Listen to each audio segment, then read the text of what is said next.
Let's talk about the consideration of vetoed bills in the California legislature.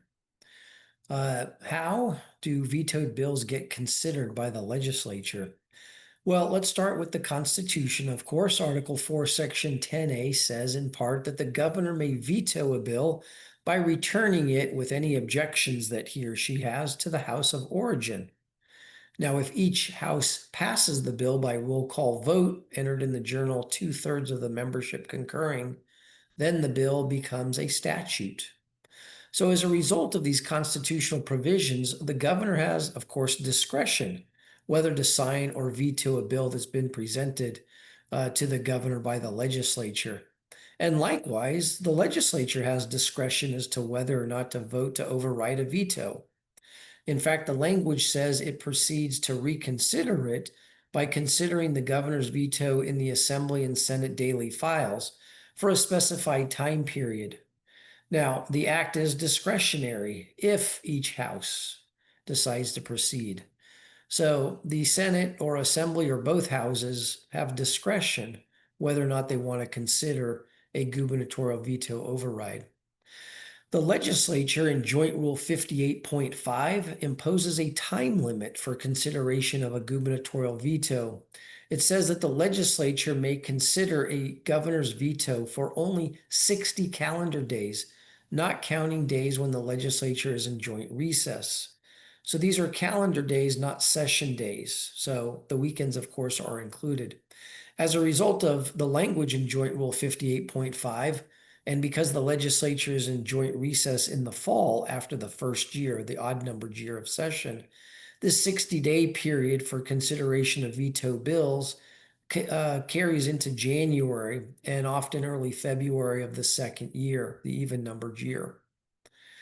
For the second year, things are a little different. So Article 4, Section 3A says in part that each session of the legislature shall adjourn sine die. It's a finality. It's Latin for meaning without days. By operation of the Constitution at midnight on November 30th of the following even numbered year.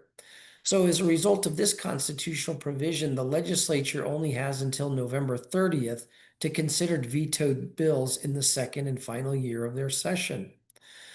So in order to consider a vetoed bill in the second, that is the even numbered year of the legislative session, the legislature would have to call itself back from its joint recess in order to consider the vetoed bill.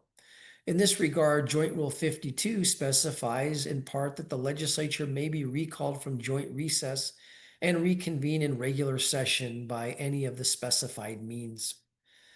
So finally, what is the language that's used by the houses of the legislature to consider a gubernatorial veto?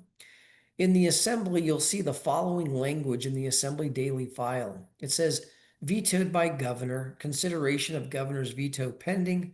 Legislature has 60 calendar days, not including periods of joint recess, to consider governor's veto. See Joint Rule 58.5. Legislature adjourned sine die on November 30th, 2024. Shall this bill become a law notwithstanding the objections of the governor? On the other hand, the Senate language in the Senate Daily File simply says, shall Senate bill, whatever the number is, become a law notwithstanding the objections of the governor, must be considered pursuant to Joint Rule 58.5. So during this first year of a biennium session, there's an opportunity to override a gubernatorial veto. However, when the 2025-26 legislative session adjourns sine die on November 30th, 2026, then the opportunity for the legislature to consider any gubernatorial veto from 2026 ends. Of course, if a veto is not overridden, then the veto itself is sustained and the bill does not become law.